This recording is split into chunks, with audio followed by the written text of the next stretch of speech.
Hello friends, इस video में जे advance 2024 paper 2 के बाकी बचे हुए सॉल्यूशन को डिस्कस करेंगे।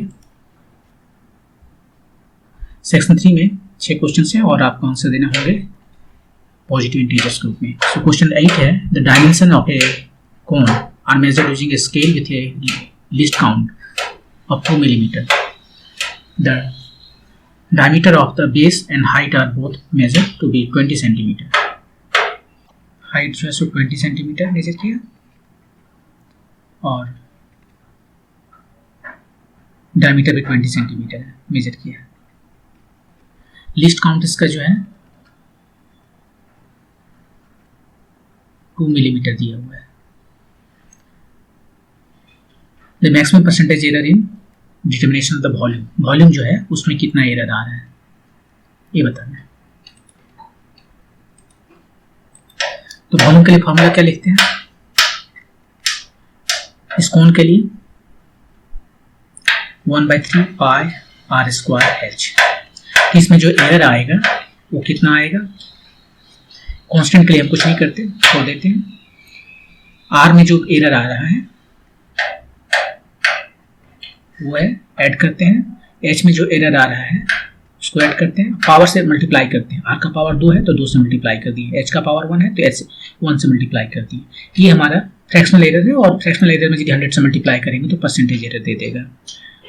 अब यहाँ पर ए कितना है, डेल्टा आर बाय आर। ये एरर कितना आया आर में, मेजर किससे हो रहा है, जिस चीज़ से मेजर कर रहा है उसका लिस्ट काउंट है 2 मिलीमीटर, मतलब एरर है उसमें 2 मिलीमीटर। लिस्ट काउंट ही एरर कहाँ है इसका 2 मिलीमीटर। और आर कितना आर मेजर किया, इसको हम काम करते हैं, इसको हम ऐसे लिख सकते हैं, आर को लिख सकते हैं d/2। तो ये हो जाएगा 2 d/2 लिखेंगे तो 2 ने 4 थी 12 बाय डी स्क्वायर एच। और आर को हम रिप्लेस कर देते हैं डी से, कोई फर्क नहीं पड़ता, आर भी रख सकते थे। तो यहाँ पर डी जो है उसका मेजर में जो चेंज आ रहा है वो कितना आ रहा है, इसमें 2 मिलीमीटर एरर है और ये मेजर किया 20 सेंटीमीटर। सेंटीमीटर है या मिलीमीटर है, दोनों को सेम में रखना पड़ेगा, एक अलग कन्वर्शन है। मिलीमीटर जो है सो 10 से डिवाइड करते हैं तो सेंटीमीटर आता है, सेंटीमीटर, दोनों ही सब सेंटीमीटर हो गया।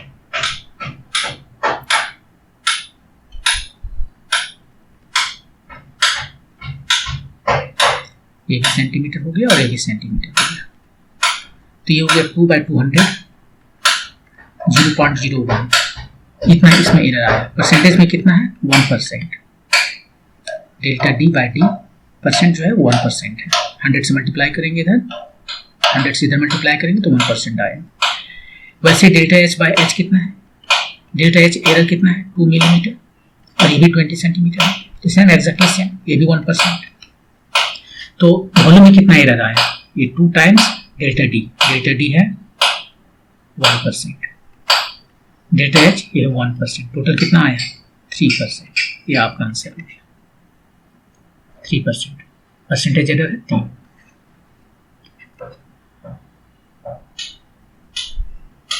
तो इसमें बस यही अभी आपको याद रखना है कि जो भी वेरिएबल है उसका एरर सबका ऐड होते जाता है, केवल ऊपर में रहने से ही नहीं, नीचे भी कुछ रहता है तो भी ऐड हो जाता है, और जो भी वेरिएबल का पावर है वो मल्टीप्लाई हो जाता है। मूव करते हैं नेक्स्ट क्वेश्चन पर। A ball is thrown from the location x0 y0 0 of a horizontal playground with an initial speed of omega v0 at an angle theta naught from the x direction. The ball is to be hit by a stone which is thrown at the same time from the location x1 y1 l0.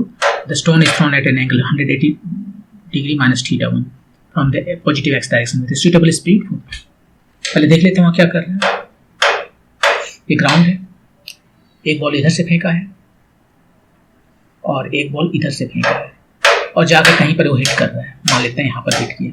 एक ball इधर से फेंका गया, उसका speed है v0, angle है इसके साथ थीटा नॉट। इधर से फेंका गया, उसका स्पीड कुछ मान लेते हैं v1 है, और ये एंगल कितना है, ये वाला एंगल उसने बताया 180 डिग्री माइनस थीटा, ये वाला एंगल पॉजिटिव एक्सिस में, ये जो है 180 डिग्री माइनस थीटा 1 है। तो ए एंगल कितना हो गया,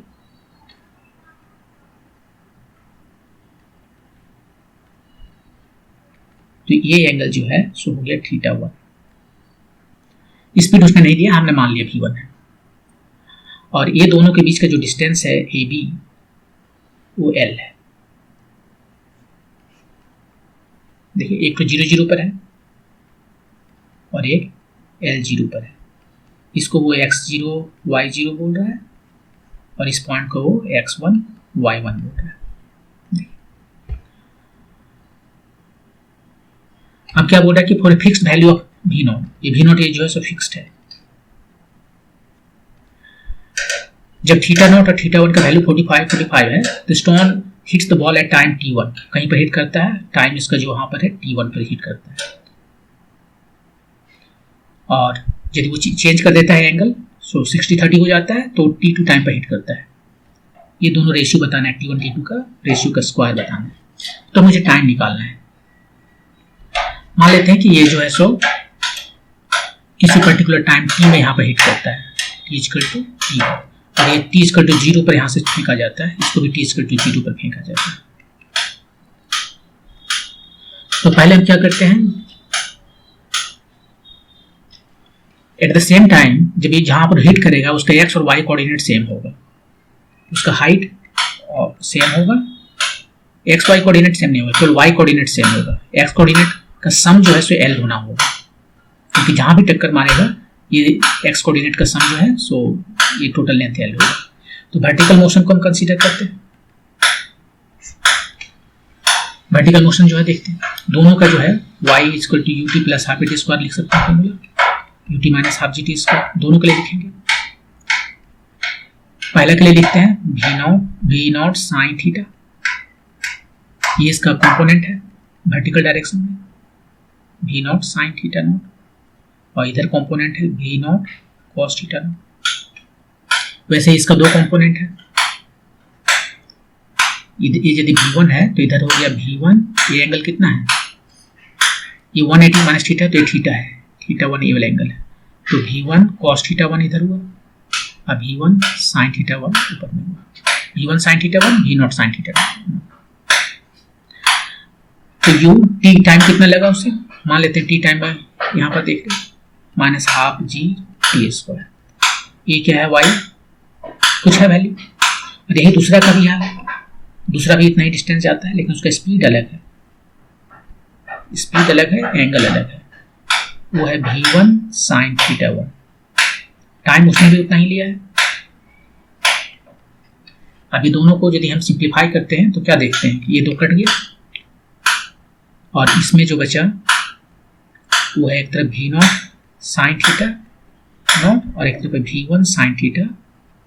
तो यहाँ से v1 जो मुझे नहीं पता है वो पता चल गया, v0 sin θ0 by sin θ1, ये v1 हमें पता चल गया। ठीक है, अब हमें टाइम निकालना है, तो अब हॉरिजॉन्टल मोशन में देखते हैं।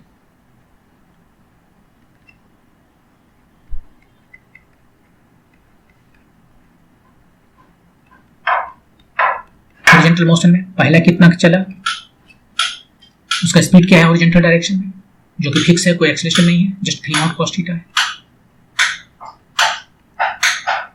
टाइम उसे लगा t, और दूसरा कितना चला x2 v1 sin θ1 times t, दोनों को ऐड कर देंगे तो हमें क्या मिलेगा L, और इधर ऐड करते हैं v0 cos θ0, t बाहर कर लिए, और v1 के जगह पर यहां से लिख देते हैं v0 sin θ0 by sin θ1, यही L है। तो हम बात बनना लिखेंगे, यहाँ पर सीधे हम t निकालते हैं, t यहाँ से आ गया हमारा L डिवाइडेड बाय, ये दोनों में v0 कांस्टेंट हो गया, और क्या बच गया, sin θ ऊपर चला आएगा, इधर हो गया sin θ1 cos θ0 प्लस क्या हो गया sin θ1 cos θ0 प्लस sin θ0। यहाँ पर तो लिखना भूल गए ना, यहाँ पर v1 के जगह पर तो हमने लिखा ये पूरा वैल्यू, लेकिन एक sin θ1 लिखना भूल गए, sin θ1। तो वैल्यू हो गया इधर हमारा ये साइन थीटा 1 तो ऊपर चला गया, इधर हो गया sign theta 1 cos theta nought plus sign theta not sign theta 1। ये फिर गलत नहीं, कॉस रहेगा।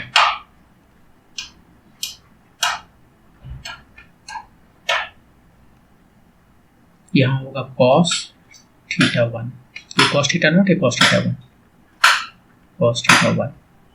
तो यहाँ पर होगा sine theta 1 cos theta nought plus cos theta 1 sine theta nought, L sine theta 1 sine A cos B cos A sine B sine A plus B.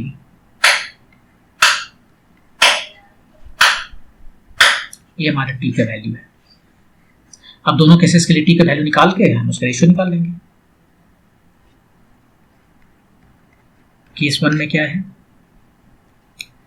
Theta 0 theta 1 कितना है, 45 है। तो ये टी कितना है, उसको T1 उसने बोला। एल साइन थीटा 1 कितना हो गया, 45 डिग्री। भी नॉट साइन थीटा 1 दोनों को ऐड किया, थीटा नॉट थीटा 1 को, तो 90 डिग्री हो गया। मतलब एल बाय स्क्वायर रूट 2 भी नॉट, ये 1 हो गया, ये 1 by square root 2। Second case देखते हैं। इस केस में थीटा दोनों जो है सो कितना है, 60-30 है। देखते हैं 60-30 है ना, 60-30 है। वैल्यू जो है टाइम का उसको T2 का है। T2 कितना, L sine theta 1 sine 60 degree by भी नॉट, और दोनों का सम 90 डिग्री। फिर L साइन 60 हो गया स्क्वायर रूट ओवर 3/2। इस तरह से हमें T1 और T2 दोनों का निकल गया। हमें रेशियो निकालना है T1/T2 का स्क्वायर, T1/T2 का स्क्वायर निकालना है। T1 कितना है यहाँ पर, L by square root over 2 भी नॉट, और ये कितना है, ये है L स्क्वायर रूट ओवर 3/2 भी नॉट। इसका स्क्वायर निकालना है। ये भी नॉट चला गया, ये L चला गया, ये 2 का स्क्वायर हो गया 4, और नीचे में 2 टाइम्स 3, तो 2/3। कुछ तो गड़बड़ है।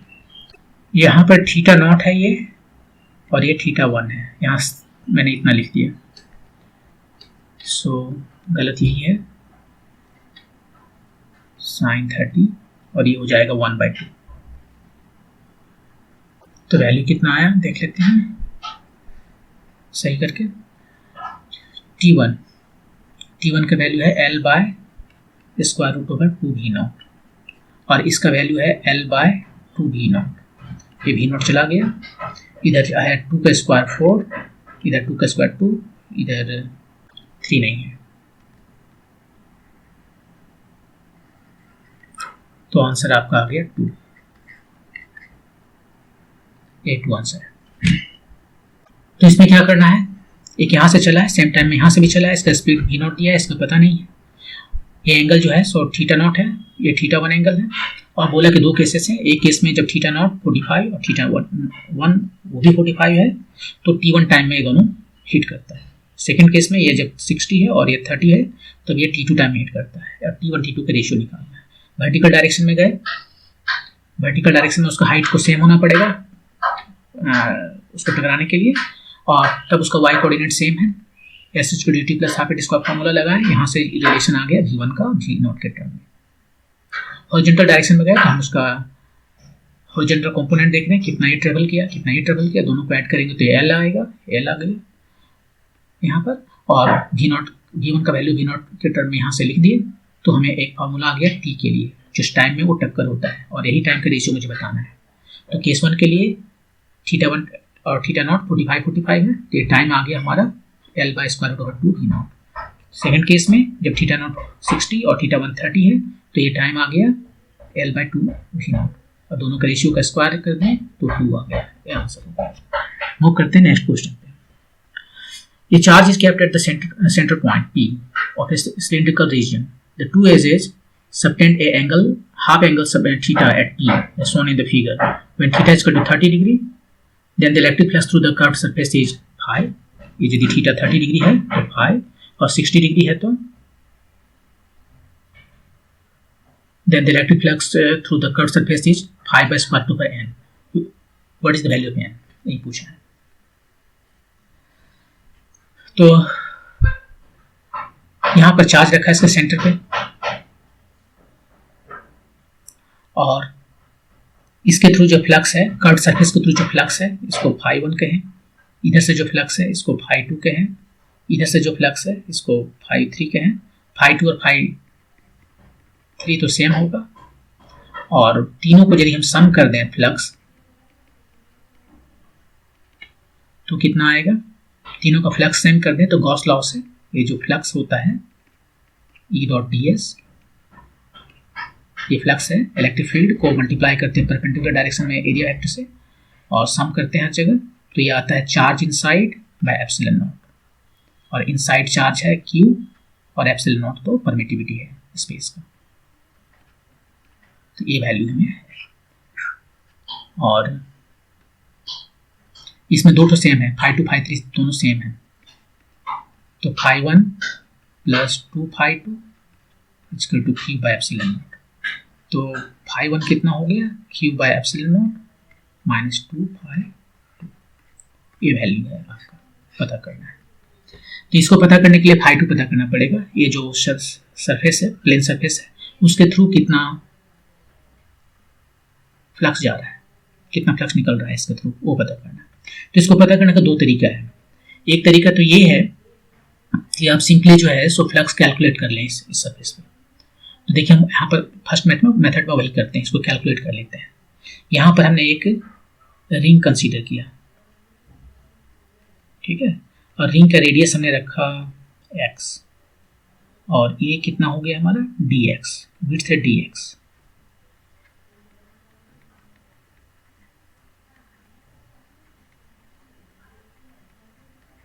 एलिमेंट्री रिंग, हमने इसको एलिमेंट्री रिंग कहते हैं। रेडियस इसका जो है x है और विड्थ इसका है dx है। तो इसका एरिया कितना हुआ, इसका एरिया हुआ इस रिंग का 2 पाई x dx, ठीक है। और इसके वजह से जो यहाँ पर हर एक जगह पर देखिए इसका डिस्टेंस सेम है यहाँ से, राइट। ये डिस्टेंस कितना है, इसको क्या नाम देते हैं, r दे देते हैं, ठीक है, और ये x है,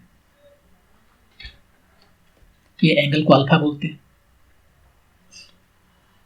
तो हर एक जगह पर जो है सो फील्ड इधर जा लग रहा है, और ये अल्फा है तो ए वाला एंगल भी अल्फा होगा, ये परपेंडिकुलर है, ये अल्फा होगा। इसका दो कंपोनेंट, एक इधर कॉस थीटा हुआ वर्टिकल डायरेक्शन में और हॉरिजॉन्टल डायरेक्शन में साइन थीटा, यहाँ भी हॉरिजॉन्टल डायरेक्शन में है और ये वर्टिकल डायरेक्शन में। तो इस तरह से हर एक डायमेट्रिकली ऑपोजिट जो पॉइंट है उसके लिए हॉरिजॉन्टल डायरेक्शन वाला कैंसिल हो जाएगा, तो हमें उसको देखना नहीं है। हॉरिजॉन्टल जो है भी साइन थीटा, साइन अल्फा, ये जो है जो सम करने पर जो है इलेक्ट्रिक फील्ड का कंपोनेंट वो खत्म हो जाएगा, एक दूसरे को काउंटर बैलेंस कर रहा है। केवल बचा जो वो जो है सो ई वाई जो है वो बच रहा है। इसको सही तरीके से लिखते हैं कि ये एक्स जो है सो खत्म हो जाता है, यहाँ पर हमारा एक्स इधर है, वाई इधर है, और ई वाई जो है वो खत्म नहीं होता है, वो बचा रहता है। तो हमें उसी को निकालना है, हमें इलेक्ट्रिक फील्ड नहीं निकालना है, उसको मल्टीप्लाई करना है एरिया से, और हर एक जगह पर सेम है। तो इस पूरे रिंग में जो फ्लक्स जा रहा है, रिंग से जो फ्लक्स जा रहा है वो कितना हो जाएगा, इलेक्ट्रिक फील्ड जो हर जगह सेम है टाइम्स ds, और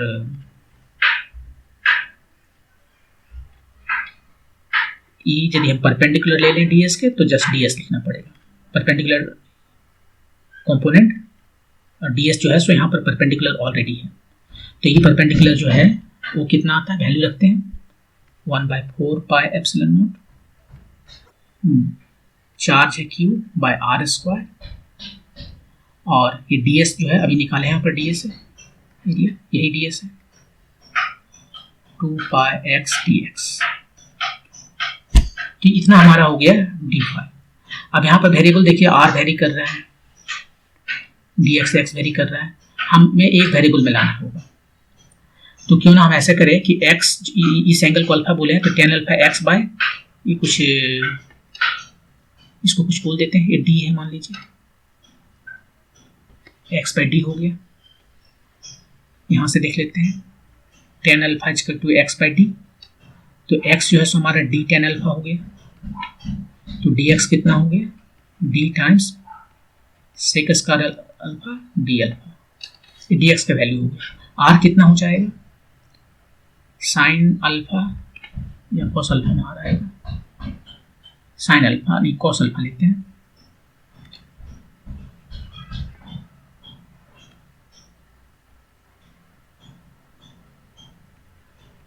कॉस अल्फा वो हो गया डी बाय आर, तो आर हमें पता चल गया डी टाइम्स सेक अल्फा, सबका वैल्यू रखते हैं तो अल्फा में आ जाएगा 1/4 pi epsilon not Q by are square, R square मतलब D square times sec square alpha, X X की जगह पे क्या लिखे, डी टाइम्स टेन अल्फा, और लास्ट में जो डी एक्स है इसको लिखते हैं D times sec square alpha D alpha, दो ठो डी इधर से कट गया, सेक स्क्वायर अल्फा भी कट गया, तो क्या बच गया Q by 4 pi epsilon nought, और इधर डी नहीं है, इधर केवल जो है टेन अल्फा है डी अल्फा। यहाँ टेन अल्फा नहीं आना चाहिए, क्या प्रॉब्लम है कि प्रॉब्लम ये है कि ये दोनों का जो है सो हमें मल्टीप्लाई करने में इसका कंपोनेंट वाई कंपोनेंट नहीं लिए थे, ये परपेंडिकुलर जो है मतलब वाई कंपोनेंट जो है वो हम नहीं लिए थे, तो वाई कंपोनेंट कितना आएगा, ये जो है वाई कंपोनेंट कॉस आएगा, कॉस अल्फा वो भूल गए, यहाँ पर जो है सो कॉस अल्फा लेना पड़ेगा ये वाई कंपोनेंट की वजह से, और ये कॉस अल्फा इधर से मल्टीप्लाई होते चला जाएगा, यहाँ भी है कॉस अल्फा, तो ये आ गया sine alpha Q by 4 pi epsilon not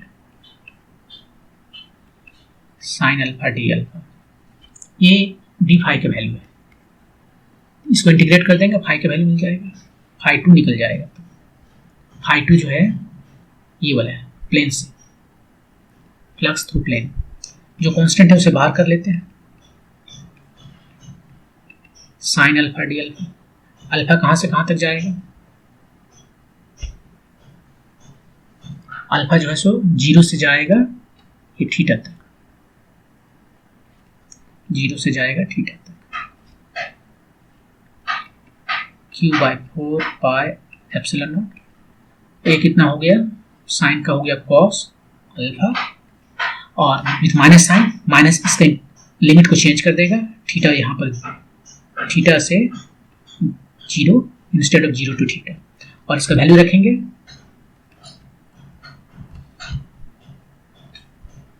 Q by 4 pi epsilon naught, ये हो गया 1 माइनस कॉस अल्फा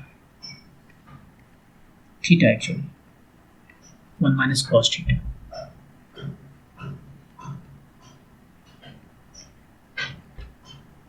ये फाई 2 का वैल्यू है, लेकिन फिर भी कुछ मिस हो रहा है, ये 2 पाई फिर हम भूल गए, 2 पाई जो है सो हर जगह भूल गए, यहाँ पर 2 पाई है नहीं है,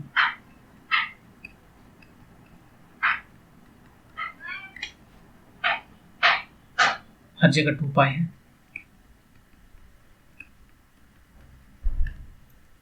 तो फाइनली जो है सो फाई 2 हमें पता चल गया, 2 पाई चला गया तो Q by 2 epsilon naught 1 minus cos theta, तो फाई 2 को हम इसको ऐसे लिख सकते हैं Q by epsilon naught 1 minus cos theta by 2। इस पर हम अभी आएंगे क्योंकि यहाँ से हम दूसरा मेथड आपको बताएंगे। ये देखो क्या दिखा रहा है, क्यू बाय एप्सिलॉन नॉट, यदि कहीं पर चार्ज क्यू है और एक हम स्फीयर कंसीडर करें, और स्फीयर पर जो है सो ये स्फीयर 3D स्फीयर है, यहाँ पर जो फ्लक्स है टोटल वो कितना होता है गॉस लॉ से, क्यू इनसाइड क्यू चार्ज है बाय एप्सिलॉन नॉट, ये वही क्यू बाय एप्सिलॉन नॉट है, और इसका कुछ फ्रैक्शन है, ये टोटल ना लेकर हमें यदि कुछ और लें तो ये फ्रैक्शन दिखा रहा है। यहाँ पर मान लीजिए हमारा एंगल जो है ये थीटा है, तो ये फ्रैक्शन दिखा रहा है, ये इस फ्रैक्शन का फ्लक्स है, फ्लक्स थ्रू दिस फ्रैक्शन। उस पर हम अभी आते हैं, लेकिन पहले यहाँ पर फाइनल आंसर निकाल लेते हैं। हमें जो फाई 1 निकालना था वो कितना था, इसके पहले इधर Q by epsilon not minus twice of phi 2, Q by epsilon not minus twice of phi 2। तो ट्वाइस ऑफ फाई 2 में कितना आ गया, क्यू बाय एप्सिलॉन नॉट, यहाँ भी क्यू बाय एप्सिलॉन नॉट हुआ 1 माइनस कॉस थीटा, तो ये तो खत्म हो गया, minus minus plus Q by epsilon naught cos theta. ये फाइनली हमारा जो है कर्व्ड सरफेस से जो फ्लक्स है वो है Q by epsilon not times cos theta. अब इसमें दो केसेस दिए हैं कि यदि ये थीटा जो है 30 डिग्री है तो उसको फाई बोलता है, और थीटा 60 डिग्री है तो उसको वो कितना आता है फाई के टर्म में। So now theta is equal to 30 degree, 30 या 60, शुरू में 30 बाद में 60।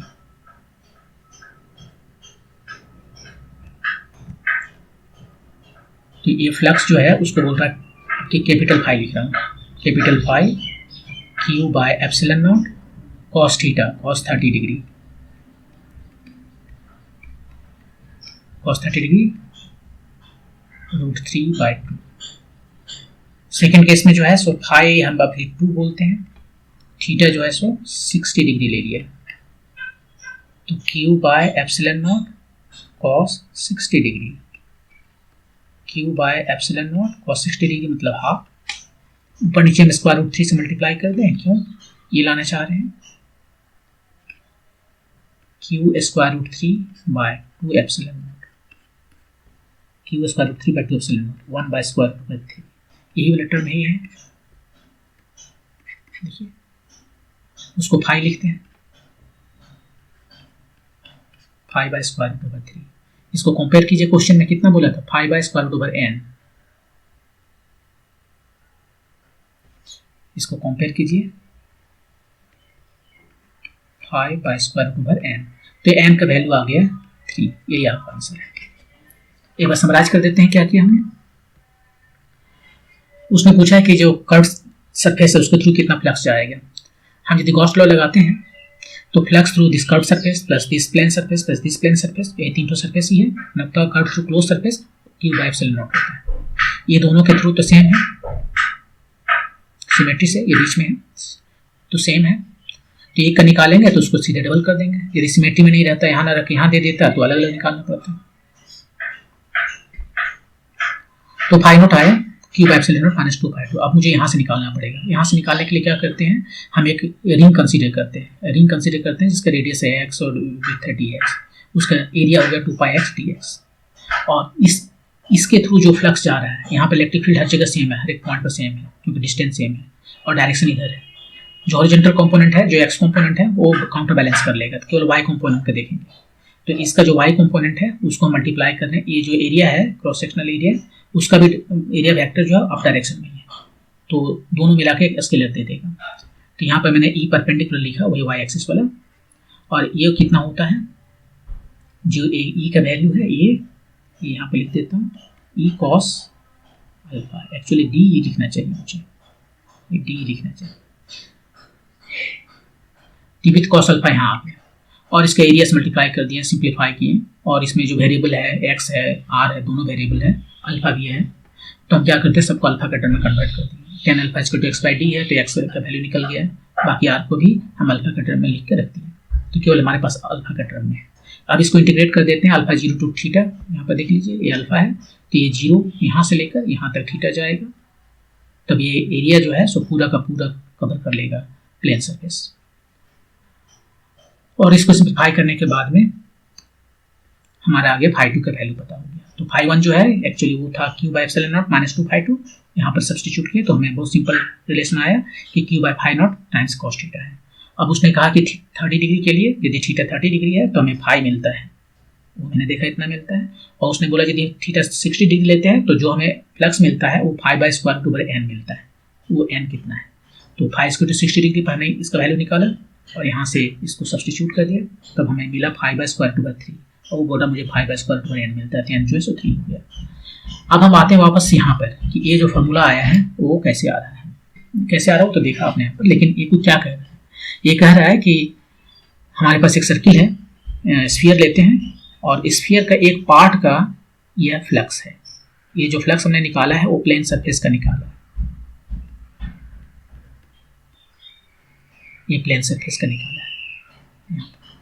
और ये प्लेन सरफेस और इसका दोनों का तो सेम रहना ही पड़ेगा, क्योंकि यदि हम उसमें अभी आते हैं गॉस लॉ वहां लगाएंगे तो उससे सेम हो जाएगा।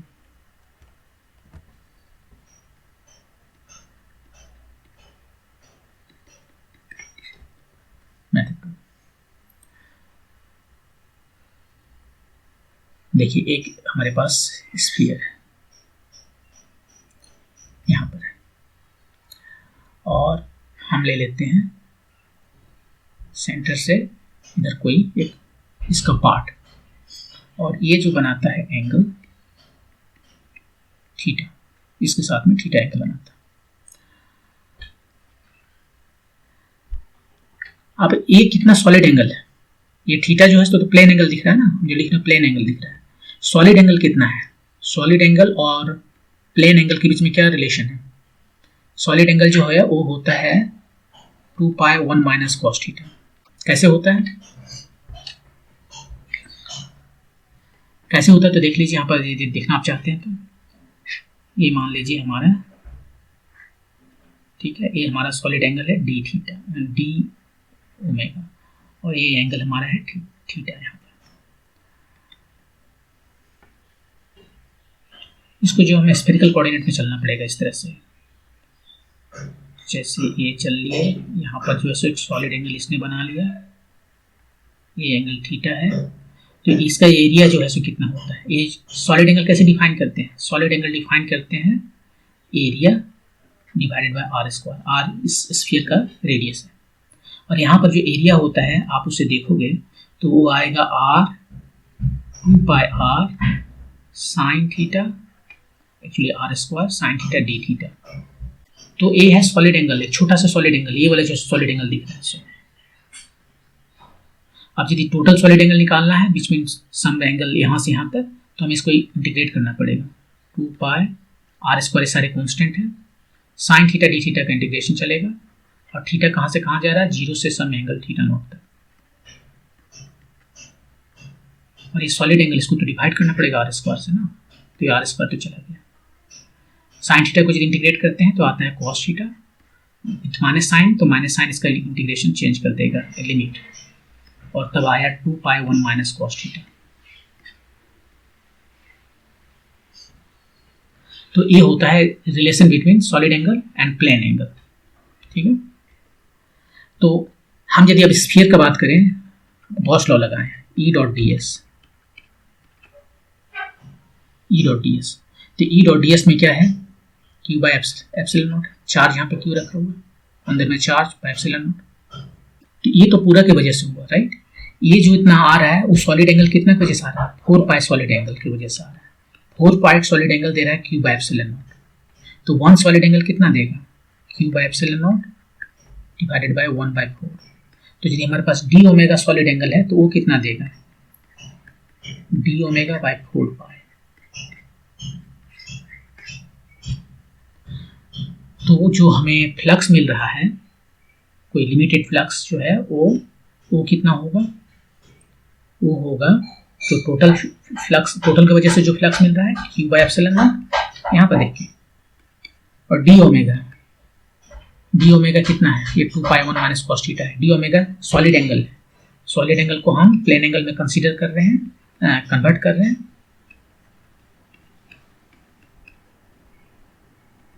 Q by epsilon naught 1 - cos theta by 2।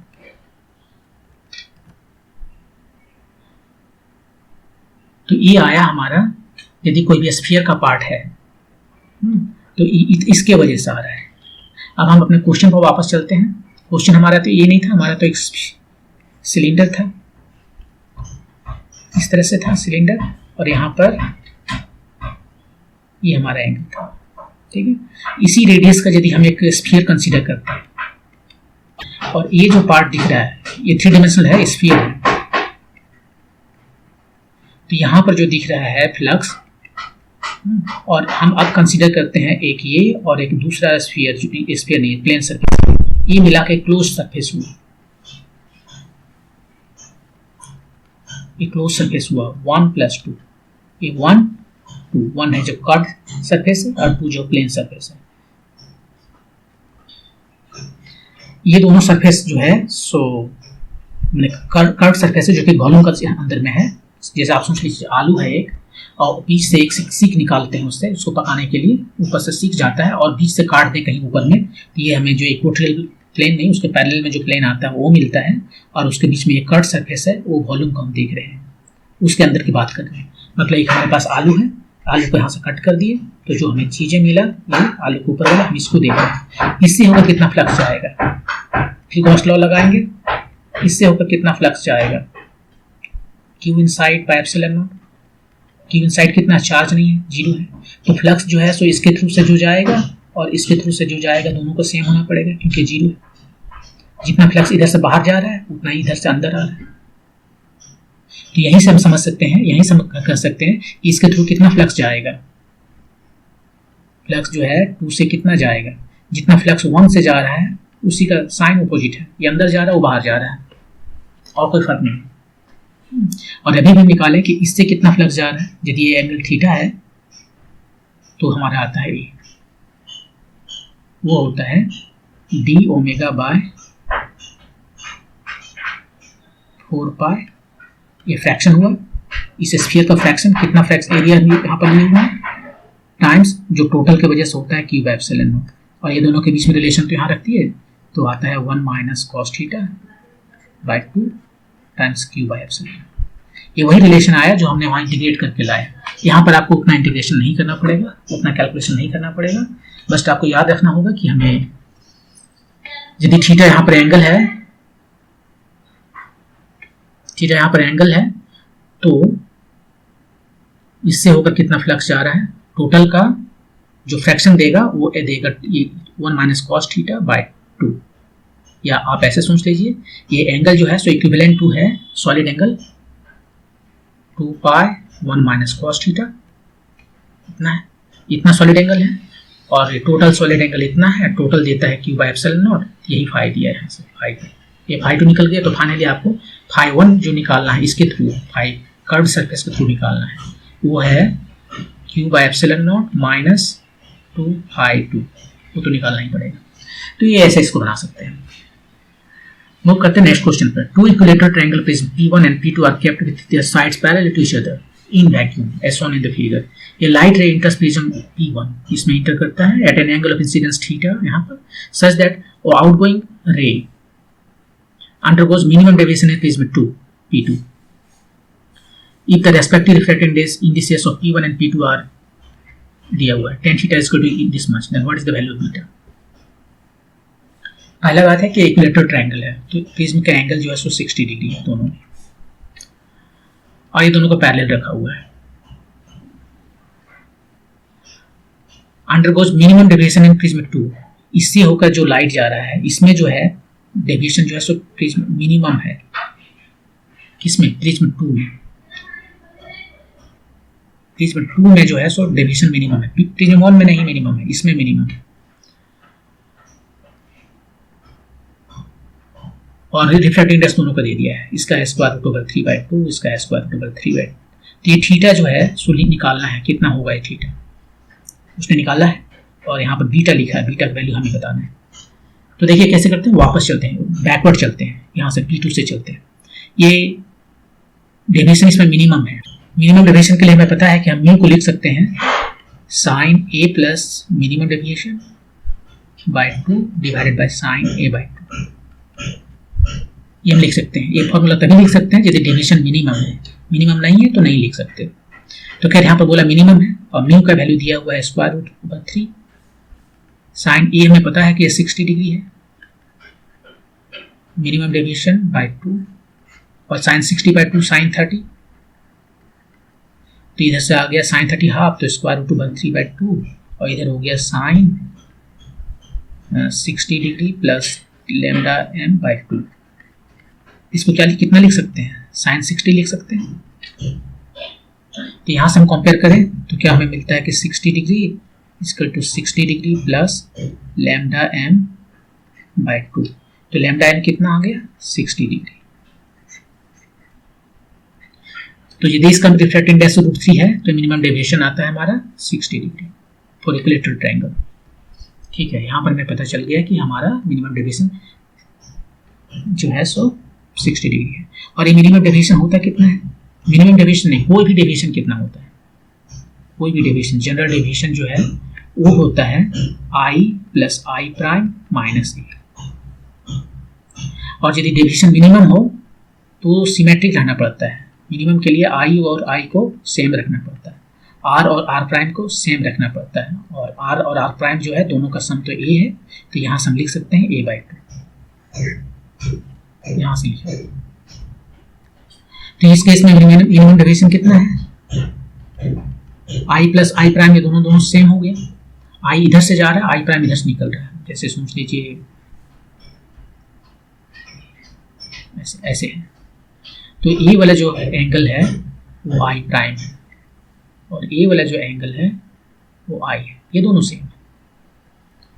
तो i प्लस i प्राइम इसको 2i माइनस a तो 60 डिग्री दे ही दिया और ये भी दे दिया है 60 डिग्री, तो i हमें पता चल गया 60 डिग्री। एंगल ऑफ इंसिडेंस इसका पता चल गया 60 डिग्री, एंगल ऑफ इमर्जेंस इसका पता चल गया 60 डिग्री, सब कुछ 60 डिग्री, ये भी 60 डिग्री। ठीक है, अब इधर से हम चलते हैं। देखिए क्या है कि ये दोनों को अलग से दिखाया है, दोनों सटा हुआ है। तो इसका जो एंगल ऑफ इमर्जेंस है फर्स्ट का, वो दूसरा प्रिज्म का एंगल ऑफ इंसिडेंस है। एंगल ऑफ इंसिडेंस जो है, एंगल ऑफ इंसिडेंस ये दूसरा प्रिज्म का, एंगल ऑफ इमर्जेंस ये पहला प्रिज्म का है। जस्ट ये दोनों को सटा के देखिए, ये जितना एंगल से निकल रहा है, ये दोनों पैरेलल है, तो ये एंगल 60 डिग्री हो गया ना, तो ये भी 60 डिग्री हो गया। तो ये r कितना होगा, यहाँ से पहला प्रिज्म में देखते हैं, ये r है, ये r प्राइम है, r कितना होगा, यहाँ पर स्नेल लगा देंगे, r निकल जाएगा। तो हमें पता हो गया कि अब जब हम प्रिज्म फर्स्ट 1 में चल रहे हैं, अब यहाँ से प्रिज्म 1 में चल रहे हैं, इधर चलते हैं, उधर हम प्रिज्म 2 में चल रहे थे, वापस चल रहे हैं प्रिज्म 1 में। सरफेस 2 पर जो है सो हम इस सरफेस पर है, S2 पर, और ये S1 है। S2 पर आप स्नेल्स लॉ लगाते हैं,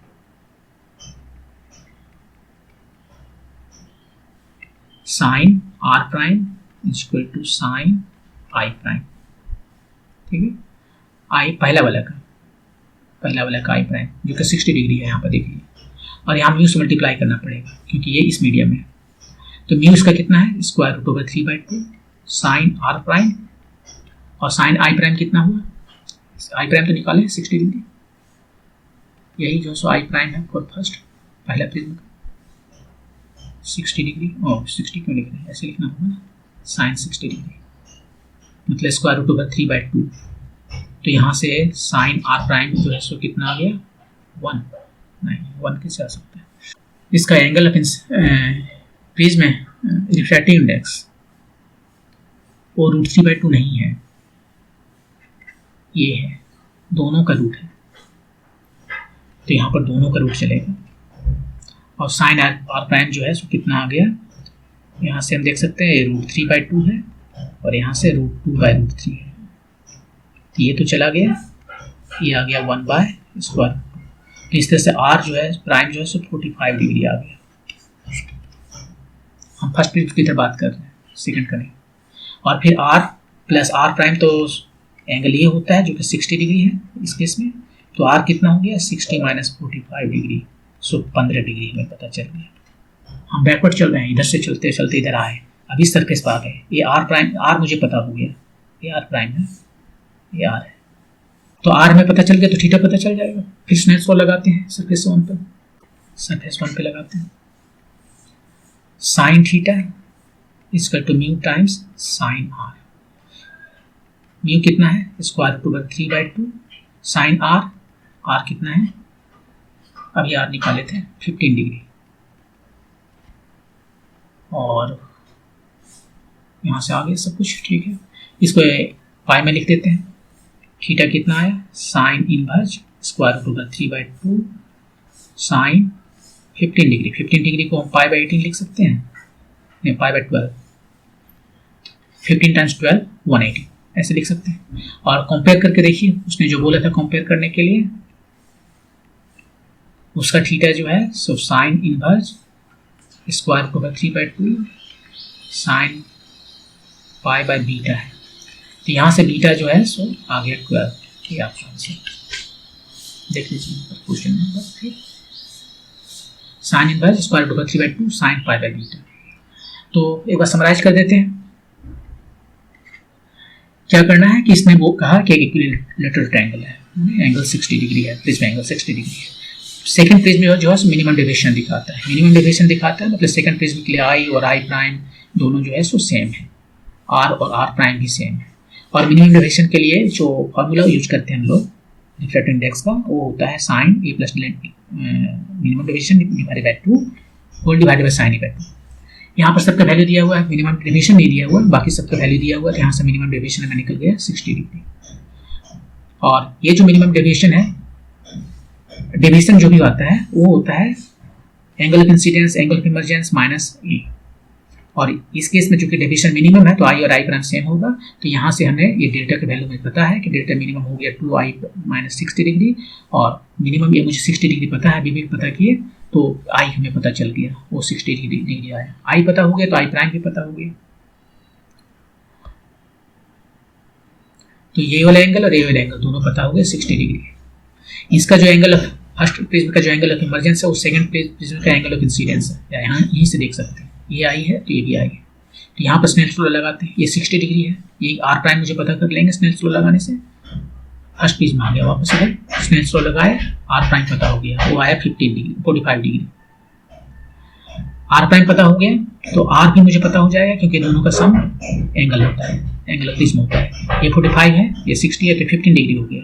तो यहाँ पर हम स्नेल्स लॉ लगाए, अपने इसमें साइन थीटा निकल जाएगा। थीटा निकल गया in terms of square root over 3/2 sine ऐसे करके, और यहाँ पर आया 15 डिग्री जिसको पाई बाई 12 लिख सकते हैं, और यही बीटा वहाँ पर रखा हुआ है।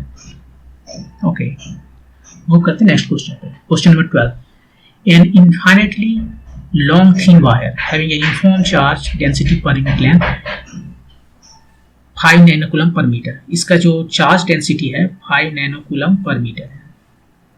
Is passing through the spherical shell of radius 1 metre as shown in the figure. Origin से होकर पास कर रहा है। ये 10 nanocoulomb charge is distributed uniformly over the spherical shell. इस पर जो है सेल है नैनोकूलम, 10 नैनोकूलम का चार्ज इस पर रखा हुआ है। If the configuration of the charges remain static, the magnitude of the potential difference between point P and R in volt is how much? P और R के बीच में जो पोटेंशियल डिफरेंस है Vp माइनस Vr, वो volt में कितना आएगा ये बताना है। यहाँ पर डिस्टेंस दिया हुआ है 0.5 मीटर, यहाँ पे दिया है 2 मीटर। तो ऐसा करते हैं, हमारे पास दो चार्ज डिस्ट्रीब्यूशन है, एक है लीनियर चार्ज डिस्ट्रीब्यूशन, ये वायर नहीं है, जस्ट लीनियर चार्ज डिस्ट्रीब्यूशन है, और एक है ये सेल।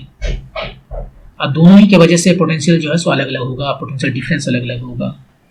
तो सेल की वजह से तो बहुत आसान है, यहाँ पर जो इसका पोटेंशियल कितना है वही जो यहाँ पर है इसका सरफेस पर, अंदर में पोटेंशियल कितना होता है किसी सेल की वजह से, स्फेरिकल जो सेल है उसकी वजह से वही होता है जो सरफेस पे होता है, और यहाँ पर ये पॉइंट चार्ज की तरह काम करता है। तो सेल के लिए इधर हम बात करते हैं, पहले सेल के लिए बात कर ले। पोटेंशियल स्केलर क्वांटिटी है तो अलग अलग से निकाल के हम जोड़ देंगे, और डायरेक्शन वगैरह का तो झमेला नहीं है, और ये एडिटिव भी है। तो सेल के लिए हम देखते हैं कि क्या है, पोटेंशियल Vp पर कितना है और Vr पर कितना है। Vr तो पॉइंट चार्ज है ना, तो Q/4 पाई एप्सिलॉन नॉट R, और ये R जो है सो 2 मीटर है, 2 मीटर लिख देते हैं, 4 pi epsilon naught R 2 metre. Value भी रखते हैं, Q का वैल्यू कितना है, Q का वैल्यू 10 नैनोकूलम है, 10 नैनोकूलम। और इसका वैल्यू कितना है 1/4 पाई एप्सिलॉन नॉट दिया हुआ भी है, और नहीं तो इसे आपको याद भी रखना है 9 टाइम्स 10 की पावर 9, 10 टाइम्स 10 की पावर -9/2। ये चला गया, ये 45 आ गया, 45 वोल्ट। यहाँ पर पोटेंशियल कितना है 45 वोल्ट, यहाँ नहीं आर पे, यहाँ पर 45 वोल्ट है। यहाँ पर कितना है, यहाँ पर वही है जो इस सरफेस पे है, तो Q/4 pi epsilon not surface पे आर। यहाँ कंफ्यूजन होगा इस आर से, इसको स्मॉल आर कहते हैं, ये है स्मॉल आर और ये है आर। तो यहाँ रखते हैं वैल्यू, Q का 10 nano coulomb, 1/4 pi epsilon not को जो है सो 9 टाइम्स 10 की पावर 9, और ये R जो है सो 1 मीटर है, तो यहाँ से पूरे कट गया, ये 90 आया, 90 वोल्ट। यहाँ पर पोटेंशियल है 90 वोल्ट, यहाँ पर पोटेंशियल है 45 वोल्ट। डिफरेंस कितना आया 90 माइनस 45, सो 45 वोल्ट आया। ये किसके वजह से आया, सेल की वजह से। अब नेक्स्ट पेज में हम इस वायर की वजह से देखते हैं, लीनियर चार्ज डेंसिटी इसके वजह से देखते हैं, पॉइंट P पर पॉइंट R पर। ये है 0.5 मीटर, ये है 2 मीटर। अब यहां से लेकर यहां तक जो पोटेंशियल डिफरेंस है वो निकालना है। अब वायर की वजह से क्या पोटेंशियल आपको पता है नहीं, लेकिन इलेक्ट्रिक फील्ड पता है, राइट। इलेक्ट्रिक फील्ड पता है तो पोटेंशियल पता कर सकते हैं। इलेक्ट्रिक फील्ड होता है λ/2 पाई एप्सिलॉन नॉट r, ये डिस्टेंस r कोई भी पर्टिकुलर पॉइंट पर जो है यदि r है तो ये होता है।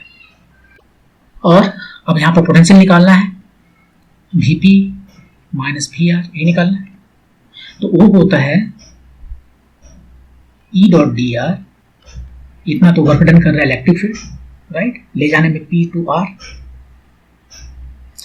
बाहरी एजेंट को करना होगा, पोटेंशियल के लिए बाहरी एजेंट जो वर्क डन करता है वही उसमें पोटेंशियल होता है, तो बाहरी एजेंट के लिए माइनस लगा दिए, minus E.dr going from P to R, यही है इसका पोटेंशियल डिफरेंस, यहाँ से यहाँ तक जो डिफरेंस आएगा। अब देखिए यहाँ पर E.dr का साइन तो दोनों का एक है, इसका इलेक्ट्रिक फील्ड डायरेक्शन इधर होता है, तो ये E.dr हो गया P to R। E का वैल्यू कितना है λ/2 pi epsilon naught R dr। P मतलब R का वैल्यू रखना है, R का कितना वैल्यू है शुरू में 0.2 R1 भी रखिए या A रखिए, P रखिए, बाद में कैपिटल R रखिए।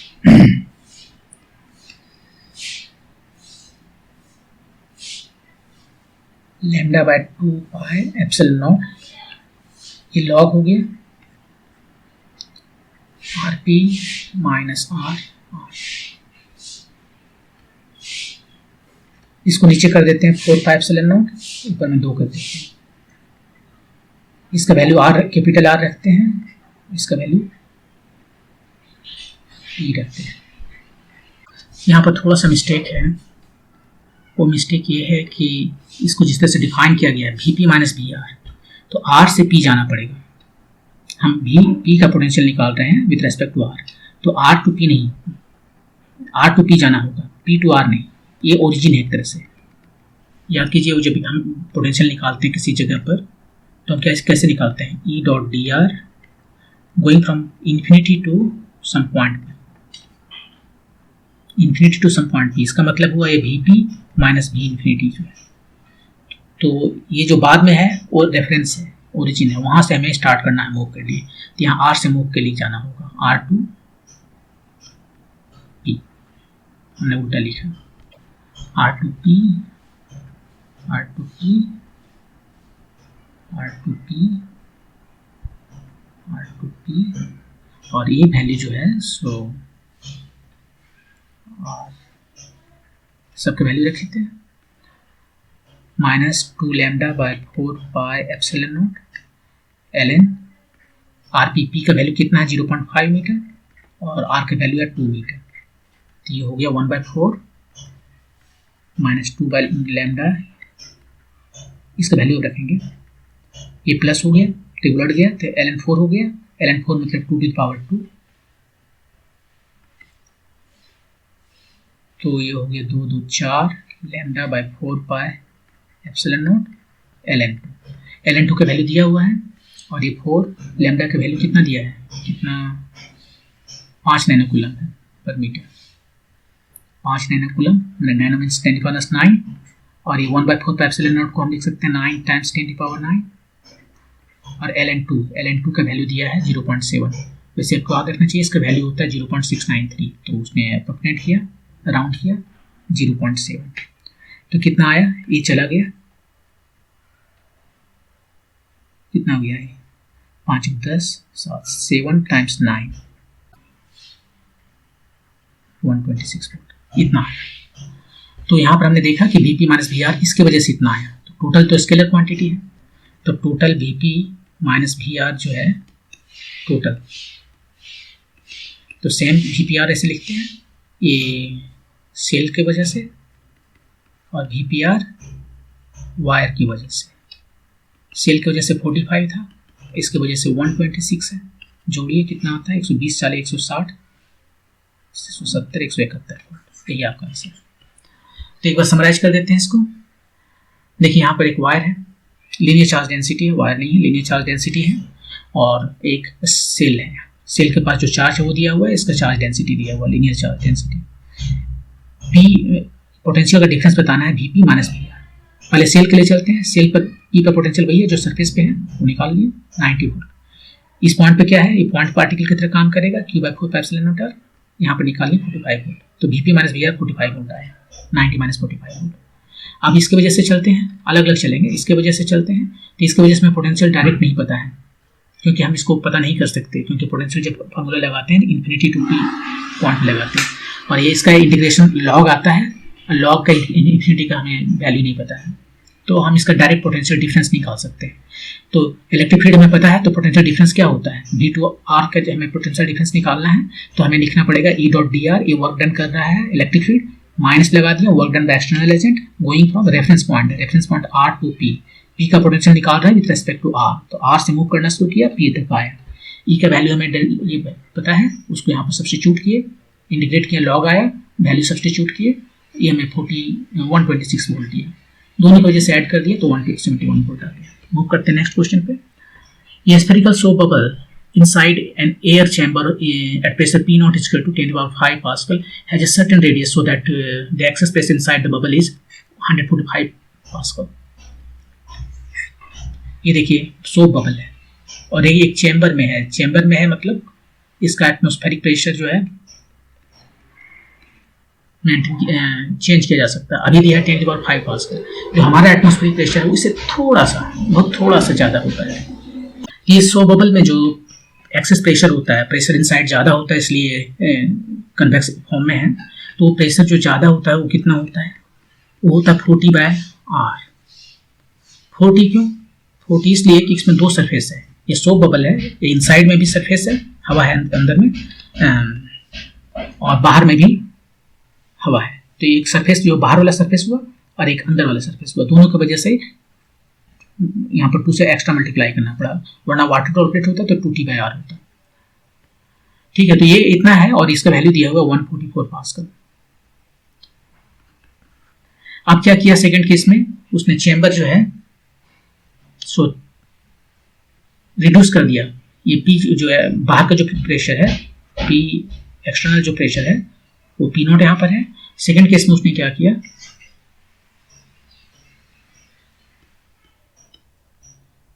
उसने रिड्यूस कर दिया, तो ये थोड़ा साइज में बड़ा हो जाएगा, इसका जो भी रेडियस था शुरू में वो थोड़ा बड़ा हो जाएगा क्योंकि बाहर का प्रेशर अब कम हो गया।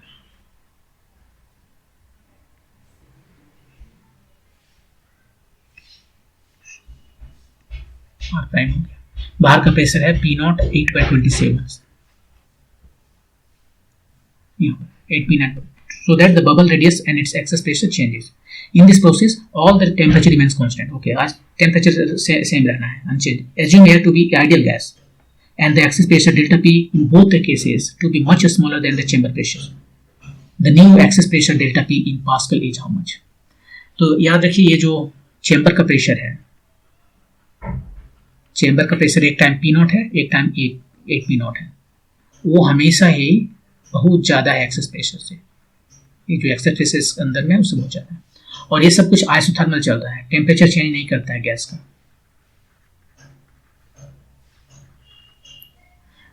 शुरू में प्रेशर है P0, इसका कुछ रेडियस है R, बाद में प्रेशर जो है बाहर का कर दिया है 8 P0/27, इसका प्रेशर चेंज हो गया, रेडियस भी चेंज हो गया। यहाँ पर जो प्रेशर कितना है हम बता सकते हैं, यहाँ पर जो है pressure P minus P0 equal to 144, तो P हमें पता चल गया। यहाँ पर जो प्रेशर है P उसको हम P प्राइम कहते हैं, माइनस बाहर का जो प्रेशर है 8 P0/27, ये कितना है ये मुझे पता करना है।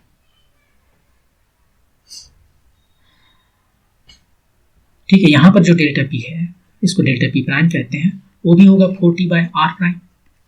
और देखिए आजकल में प्रोसेस है, इसका क्या मतलब हुआ है, इसका मतलब हुआ कि गैस लो यहाँ पर लगाते हैं, शुरू में प्रेशर कितना है P, वॉल्यूम कितना है, ये रेडियस के प्रोपोर्शनल 4/3 पाई R की ये वॉल्यूम है, इसका तो कोई मोल गैस है, R कांस्टेंट है, मोलर गैस कांस्टेंट है, टेम्परेचर T है। सेकेंड केस में ये P जो बन गया P प्राइम, और ये जो है सो बन गया P 4/3 पाई R हो गया R प्राइम क्यू, लेकिन ये चेंज नहीं हुआ, टेम्परेचर चेंज नहीं हुआ, NR तो कांस्टेंट है, ये चेंज नहीं हुआ। तो यहाँ पर हम यदि इसको डिवाइड करें P प्राइम बाई P तो कितना आया R³/R प्राइम क्यूब, ठीक है, P प्राइम R³ ये आया। तो यहाँ से हम लिख सकते हैं कि R प्राइम बाय R कितना हो रहा है, R प्राइम बाय R जो हो रहा है P बाय P प्राइम का 1/3, राइट, 1/3। अब ये P कितना है, P के वैल्यू लिखते हैं, यहाँ से देखिए P0 प्लस 144, P प्राइम यहाँ से लिखना पड़ेगा ना P प्राइम, क्योंकि यहाँ मुझे वैल्यू नहीं पता है, उसको मुझे पता करना है 4T/R prime, P8 P0 minus ये वाला डेल्टा P प्राइम, अंदर में कितना प्रेशर है P प्राइम, बाहर में कितना प्रेशर है 8 P0/27, ये होता है 4T/R प्राइम। तो यहाँ से हम P प्राइम का वैल्यू लिख सकते हैं 8 P0/27 प्लस 4T/R प्राइम। इसको ऊपर नीचे R से मल्टीप्लाई कर देते हैं, क्यों, क्योंकि 4T/R के वैल्यू में पता है यहाँ पर ये 144, तो उसी को लिखने के लिए हम कर रहे हैं।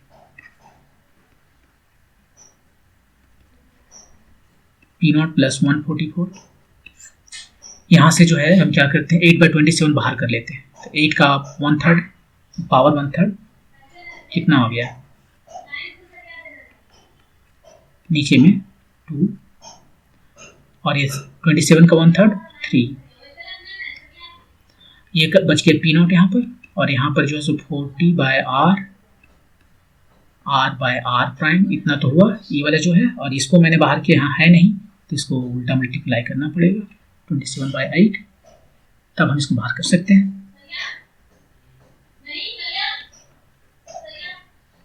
अब देखिए ये जो है हमें बोल दिया कि P0 बहुत ज़्यादा है, ये जो एक्सेस प्रेशर उससे, तो ये जो है सो जस्ट P0, इसको ऐड करना बेकार है।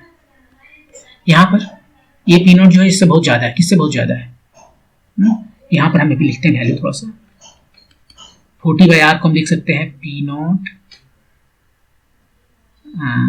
ये था 144, राइट, R/R प्राइम 27/8, ये वैल्यू देखिए कितना है यहाँ पर, ये था 144 यहाँ ना शुरू में, ये 144 टाइम्स 3 गुना ज़्यादा है कुछ, और ये R ये तो कुछ कम हो गया ना, तो 3 गुना भी ज़्यादा नहीं है, 2 गुना ही ज़्यादा है। तो इस केस में हम कह सकते हैं कि सेफली कि ये P0 प्लस समथिंग को हम जस्ट P0 लिख सकते हैं, और यहाँ भी 144 बहुत ज़्यादा नहीं P0 के लिए, P0 देखिए 10⁵ पास्कल है, तो 3/2 ये P0 हो गया, ये P0 हो गया 1/3, यहाँ अप्रोक्सीमेशन करना पड़ा, तो ये 3/2 हमारे पास आया, R prime by R, radius कितना हो गया, 3rd टाइम हो गया, 1.5 टाइम हो गया। तो निकालना क्या है हमें निकालना है डेल्टा P, ठीक है, तो डेल्टा P सेकेंड केस में जो है निकालना है डेल्टा P प्राइम, ये निकालना था, ये कितना है 4T/R प्राइम, या फिर हाँ R प्राइम निकल गया तो आराम से निकाल सकते हैं 4T/R टाइम्स R/R प्राइम, यहाँ R प्राइम है, इससे मल्टीप्लाई किए, तो सजा के लिखे यहाँ पर ये आर प्राइम को इधर ले गए, आर को इधर ले गए, और ये जो है सो 144 है, और आर बाय आर प्राइम जो है सो 2/3 है। तो 3 चक 12 13 14 3 24 96, इतना पास्कल आ गया आंसर। 96 पास्कल कम हो गया है। चेक पॉइंट देख लेना है कि कम है या नहीं है। शुरू में 144 था, बाहर का प्रेशर कम किया, बाहर का प्रेशर कम किया तो ये बड़ा हो जाएगा। टेम्परेचर सेम है तो उसका प्रेशर भी कम होना पड़ेगा। यहाँ से देख लीजिए प्रेशर सेम है तो रेडियस से बढ़ेगा तो प्रेशर कम होगा, तो प्रेशर कम है वो सही है। एक बार समराइज कर देते हैं। क्वेश्चन ये है कि एक चैम्बर का प्रेशर P0 है, P0 का वैल्यू दिया हुआ है 10⁵ पास्कल, और यहाँ पे एक स्फीयर है जिसका कोई रेडियस है, और एक्सेस प्रेशर जो है वो है 144 पास्कल। सो बबल है जिसको दो स्फीयर्स हैं, दो सरफेस हैं, तो उसके लिए जो एक्सेस प्रेशर का फॉर्मूला होता है 40/R होता है। एक एक्सप्रेशन यहाँ मिला। अब उसने क्या किया, बाहर का प्रेशर P0 से घटा कर दिया 8P0/27। ऑफकोर्स ये चेंज करेगा इसका वॉल्यूम प्रेशर, लेकिन बोला ये सारा प्रोसेस जो आइसोथर्मल है तो किस तरह से प्रेशर और इसका रेडियस चेंज करेगा, वो ऐसे है प्रेशर टाइम्स वॉल्यूम nRT। ये चेंज नहीं किया, प्रेशर टाइम वॉल्यूम nRT। तो यहाँ प्रेशर और रेडियस के बीच में रिलेशन आ गया। वो बोला कि अब इस केस में बताना है कि ये जो एक्सेस प्रेशर है वो पास्कल में कितना है। एक्सेस प्रेशर कितना है यहाँ पर 40/R प्राइम, और यही मुझे बताना है। तो सबसे पहले हम ऐसा करते हैं, यहाँ से हमें तो पता चल गया कि रेडियस के बीच में क्या रिलेशन है प्रेशर से, तो यहाँ हम रेडियस लेके चलते हैं। ये प्रेशर है, प्रेशर है second pressure to the power 1/3। Pressure को जो है सो हम लिखते हैं इन टर्म्स ऑफ P0। तो यहाँ पर जो प्रेशर है वो हो गया P0 + 144। यहाँ पर जो प्रेशर है वो हम नहीं लिख सकते P0 + समथिंग, कितना है वो मुझे पता ही करना है, लेकिन हमें ये पता है कि ये जो प्रेशर एक्सेस है वो 40/R प्राइम होता है, तो इसी को यहाँ से लिख दिए, और इस R प्राइम को ऊपर नीचे R से मल्टीप्लाई करके हम एक वैल्यू रख सकते हैं, क्योंकि 40/R का वैल्यू हमें पता है, और यहाँ से सब वैल्यू रख दिए। यहाँ पर जो 8/27 उसको बाहर कर दिया। अब यहाँ पर एक साइड में केवल P0 आया और सेकेंड साइड में सम नंबर है। P0 तो 10⁵ पास्कल है, तो ये बहुत कम है, तो इसको इग्नोर कर सकते हैं। यहाँ पर भी वो 10⁵144 से बहुत डिफरेंट नहीं है। कैसे 40/R का वैल्यू 144 हुआ, R/R प्राइम यहाँ पर है, R प्राइम ही बड़ा है, तो ये तो 144 से भी थोड़ा छोटा हो गया, और यहाँ पर 3 गुना ज़्यादा है, ज़्यादा नहीं 3 गुना ज़्यादा है। तो यहाँ पर सेफली P0 को हम कर सकते हैं, इस टोटल को कर सकते हैं P0 ही है।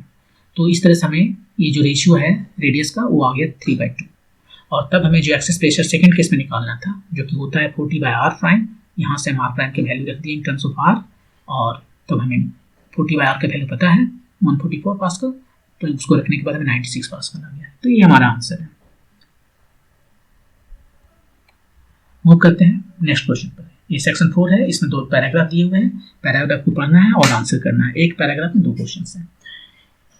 In a Young's double slit experiment, each of the 2 slits A and B as shown in the figure are oscillating about their fixed center and with a mean separation of 0.8 meter. The distance between the slits at time t is given by d is equal to 0.8 plus 0.04 sin omega t millimeter, where omega is equal to 0.08 radian per second. The distance of the screen from the slit is 1 meter, capital D, ये दिया हुआ है, इसको हम capital D कहते हैं, and wavelength of the light used is 6000 angstrom. The interference pattern on the screen changes with time. Of course change करेगा क्योंकि ये जो सेपरेशन है विड्थ का, स्लिट का जो विड्थ है उसका सेपरेशन वो चेंज करता है with time, while the center bright fringe zeroth fringe remains fixed at O. ये यहीं पर रहेगा।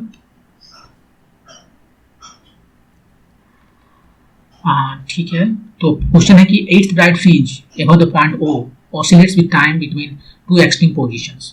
The separation between these 2 extreme positions in micrometer is how much? तो यही क्वेश्चन है कि ये हमारा डबल स्लिट एक्सपेरिमेंट है। यूजुअली ये फिक्स रहता है, लेकिन अभी जो है इसके बीच का जो डिस्टेंस डी है वो चेंज कर रहा है, और चेंज भी कैसे कर रहा है, साइनसोइडल 0.4 साइन ओमेगा टी से, कुछ इस तरह से।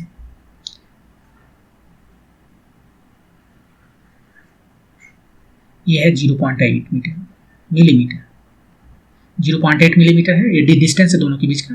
तो देखिए यहाँ पर डिस्टेंस जो है दोनों की सबसे ज़्यादा हो गया, डिस्टेंस सबसे ज़्यादा हो गया, यहाँ पर डिस्टेंस जो है सबसे कम हो गया।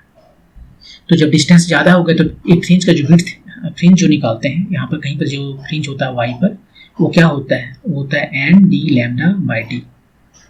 एन है ऑर्डर उसका, कौन सा ऑर्डर, फर्स्ट ऑर्डर, कौन सा इसका फ्रिंज की बात कर रहे हैं, first fringe, second fringe, third fringe, कौन सा बात कर रहे हैं। और डी है ये डिस्टेंस, लैम्डा उसका वेवलेंथ है, और डी यहाँ पर सेपरेशन है बिटवीन टू स्लिट्स, और वही सेपरेशन जो है सो चेंज कर रहा है। तो वाई 8 का देखें तो इसको 8 बैठा देंगे, और मैक्सिमम कब होगा वाई 8, ये मैक्सिमम कब होगा, एन डी, एन इनकी जगह 8 बैठा है, डी के सबका वैल्यू रख देते हैं, रखेंगे बाद में, अभी फिलहाल 8 डी लैम्डा डी। डी जो है सो जब मिनिमम होगा तब ये जो है सो मैक्सिमम होगा, और मिनिमम कब होगा, ये मिनिमम यहां से देखिए कब आएगा मिनिमम, ये होगा मिनिमम, और ये मैक्सिमम है। तो मिनिमम यहां पर आ रहा है दिस माइनस दिस, तो लिखें 0.8 माइनस 0.04, ये मिलीमीटर में है। तो इसका वैल्यू निकाल ही लेते हैं, y8 का मैक्सिमम वैल्यू, सबका वैल्यू डालते हैं, 8 डी कितना 1 मीटर, लैम्डा कितना 6000 एंगस्ट्रॉम,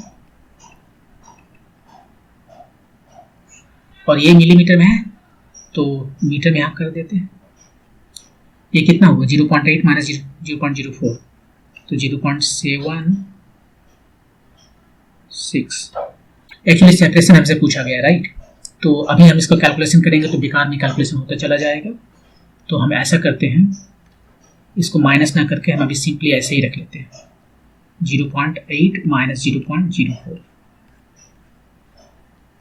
ये किस में है, ये मीटर में है, इसको माइक्रोमीटर में चेंज करना है तो 10⁶ मल्टीप्लाई करना पड़ेगा, तब ये माइक्रोमीटर में आ गया।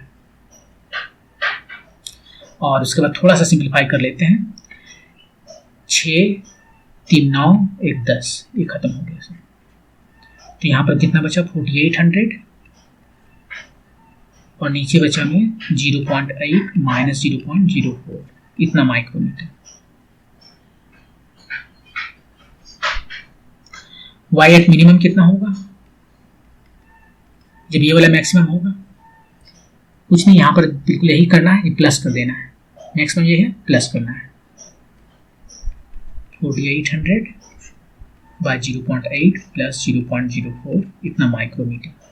सेपरेशन पूछा दोनों का, मैक्सिमम मिनिमम जो है 8th फ्रिंज जो है उसका मैक्सिमम और मिनिमम जो वेरी कर रहा है due to oscillation of separation between two slits, वो सेपरेशन ये कितना है 8th फ्रिंज का जो है सेपरेशन जो है ये पूछा है, y8 maximum minus y8 minimum, यही पूछा उसने।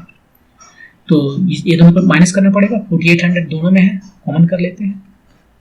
मैक्सिमम में ये कितना है 0.8 माइनस 0.04, और ये है 0.8 प्लस 0.04,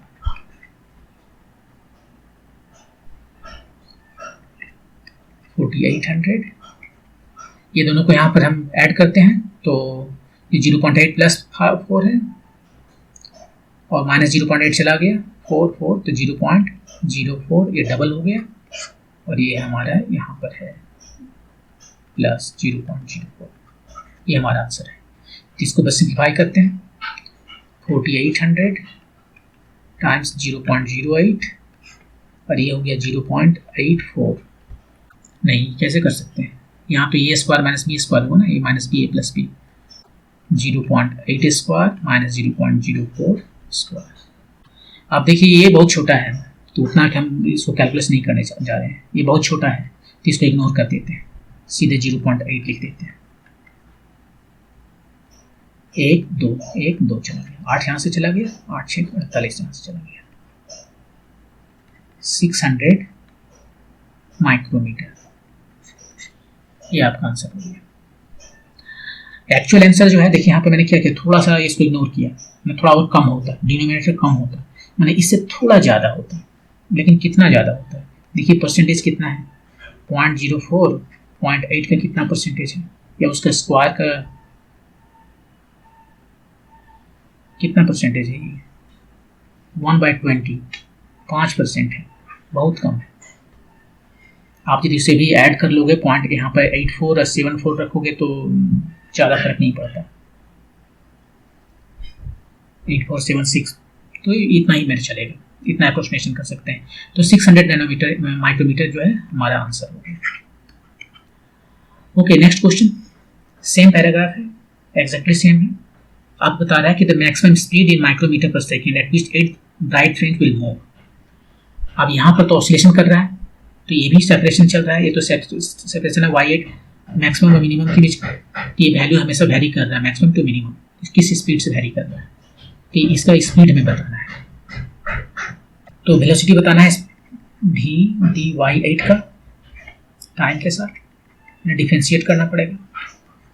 y8 का वैल्यू कितना आया था 4800, 0.8 प्लस 0.04 साइन ओमेगा टी, और ये नैनोमीटर में उसको तो हटा चुके हैं, ये जो मिलीमीटर में है सब यहाँ पर माइक्रोमीटर में है, अब सब कुछ माइक्रोमीटर, और यहाँ पर ये dt सेकंड में आ जाएगा, तो माइक्रोमीटर पर सेकंड में है सब कुछ। इसी का जो है सो हमें डिफरेंशिएट करना है, तो 4800 तो बाहर चला गया इधर, और ये कितना हो गया, एक माइनस आया, इधर आया times 0.04 omega sine cos omega T divided by 0.8 plus 0.04 sine omega T, ये हमारा वेलोसिटी हो गया। थोड़ा सा इसका नंबर को सिंप्लीफाई कर लेते हैं, -4800, 0.04, ये ओमेगा का वैल्यू है 0.08, इधर है कॉस ओमेगा टी, और बाकी सब जो है सो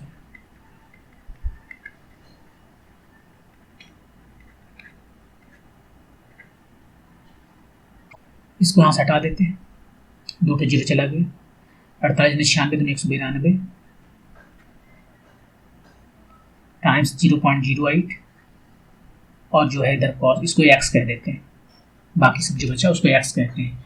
x कितना है cos omega T by 0.8 plus 0.04 sine omega T.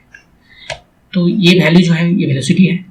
ये मैक्सिमम कब है, मैक्सिमम नहीं पूछा, मैक्सिमम स्पीड पूछा, मैक्सिमम स्पीड कब होगा, तो ये मैक्सिमम कब होगा, जब ये मैक्सिमम होगा, जब x मैक्सिमम होगा, और x कब मैक्सिमम होगा इसको देख के बताइए।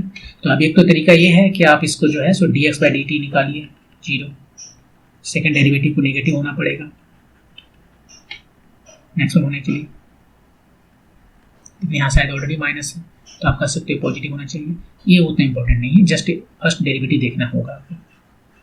ओमेगा टी अभी यदि हम 0 ले लें तो क्या होता है, ये हो गया हमारा लोवेस्ट वैल्यू, नहीं एकदम लोवेस्ट नहीं, माइनस में देखिए इतना थोड़ा माइनस करेंगे कोई फर्क नहीं पड़ता, लेकिन कॉस ओमेगा टी जो है वो 1 हो जाएगा। आप बोलोगे नहीं ओमेगा टी यदि हमारा π/3 π/2 हो तो ये हो जाएगा माइनस और ये हो जाएगा 0। इस x को मैक्सिमम होने के लिए कॉस को मैक्सिमम होना पड़ेगा और साइन को मिनिमम होना पड़ेगा। कॉस मैक्सिमम कितना होता है 1, कब, जब ओमेगा टी जो है सो 0 होता है, उस वक्त साइन कितना होता है 0।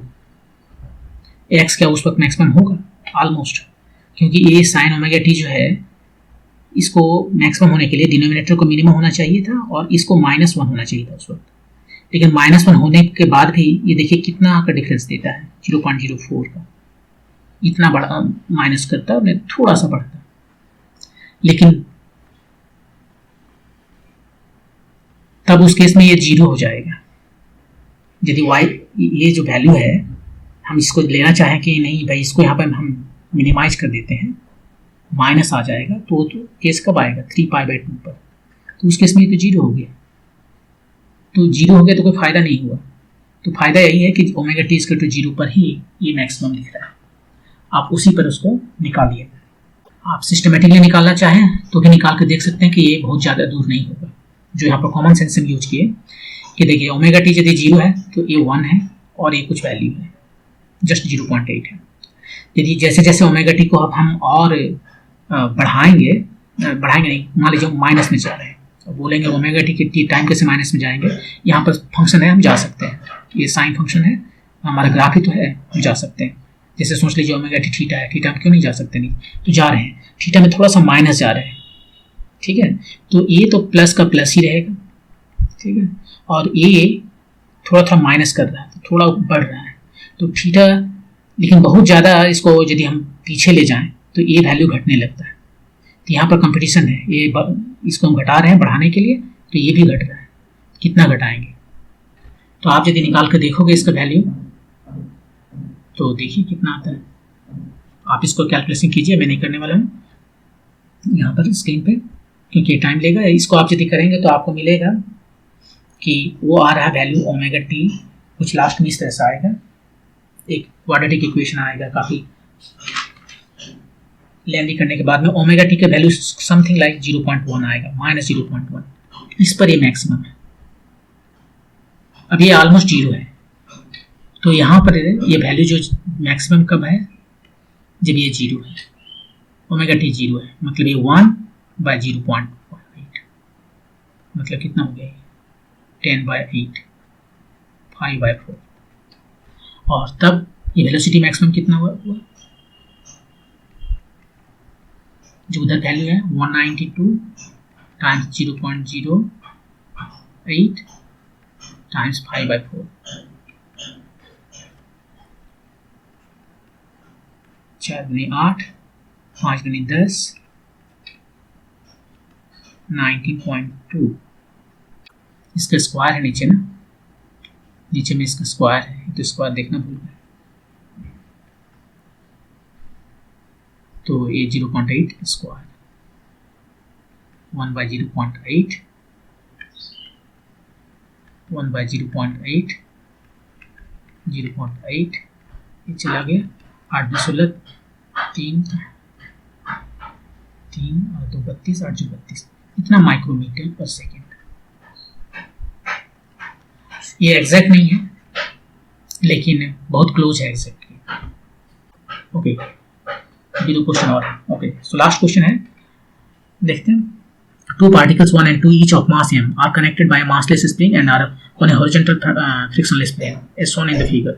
Initially the two particles with their center of mass at x naught are oscillating with amplitude a and angular frequency omega. Thus their position at time t are given by the x1 t इसको भी इतना है और x2 t इतना है respectively, t बड़ा है 2a से। Particle 3 of mass m moves towards the system with e not equal to a omega by 2 and undergoes instantaneous elastic collision with particle 2 at time t naught. Finally, particle 1 to acquire at a center of mass velocity bcm and oscillates with amplitude b with same angular frequency omega. If the collision occurs at time t is equal to 0, the value of bcm by a omega will be. देखिए इसमें क्या है, पहले कि particle 1 2 जो है एक spring से कनेक्टेड है और उसका centre of mass x not है, ये दोनों का centre of mass x not है।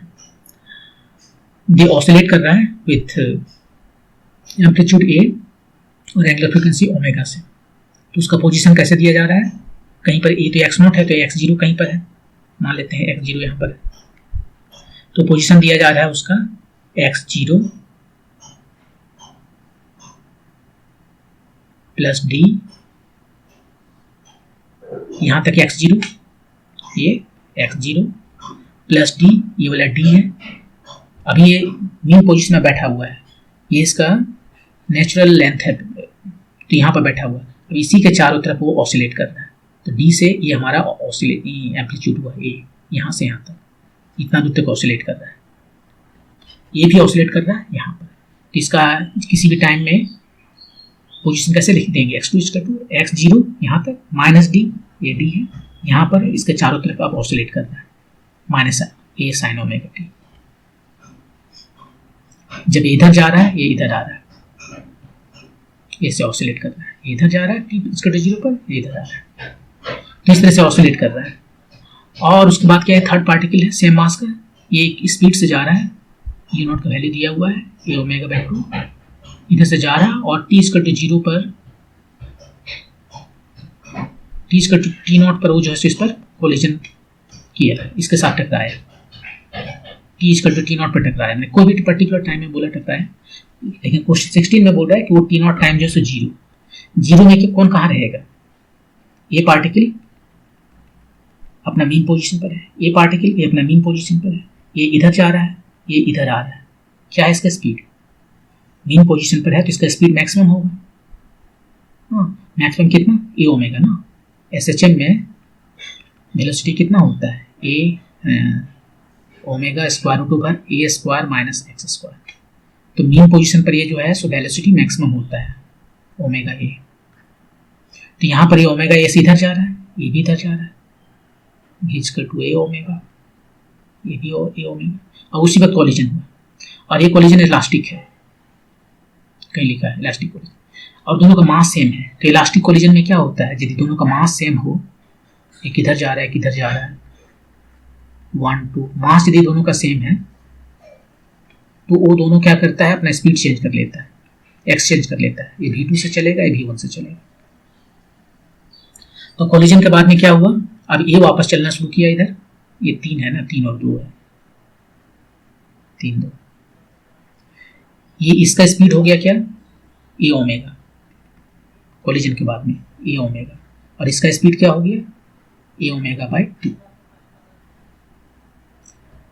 तो सेंटर ऑफ मास का जो वेलोसिटी है उसको ए ओमेगा से डिवाइड करेंगे तो कितना आएगा, किसका centre of mass, collision occurs at time T equal to 0, the value of VCM, VCM यहाँ पर बोला है किसका, VCM की बात कर रहा है, तीनों का या 2 का, ये देखिए VCM 1 and 2, 1 और 2 का VCM का बात कर रहा है, velocity of centre of mass of 1 and 2, तो velocity of centre of mass 1 and 2 का निकालो कितना होता है, v1 प्लस v2, उसको मास को मल्टीप्लाई करते हैं और डायरेक्शन के साथ में देखना पड़ेगा बाय m1 प्लस m2, यही होता है, तो m तो सबका सेम है, m तो चला गया सबका, इधर 2 हो जाएगा ना, अच्छा ठीक है, m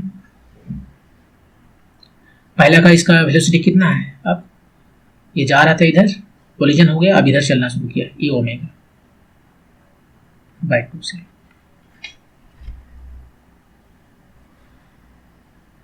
दूसरा भी उसी डायरेक्शन में चल रहा है, टी इक्वल टू 0 पर इधर ही चल रहा है, v equal to A omega से, डायरेक्शन दोनों का सेम हो गया, और 2 मास कट गया, कितना आया, 1 और 1 1.5, 3 ए ओमेगा बाय 4, तो VCM का ए ओमेगा से डिवाइड कर देंगे तो कितना आ जाएगा, 3 बाय 4, तो 0.75, ये हो गया आपका आंसर पहला क्वेश्चन का।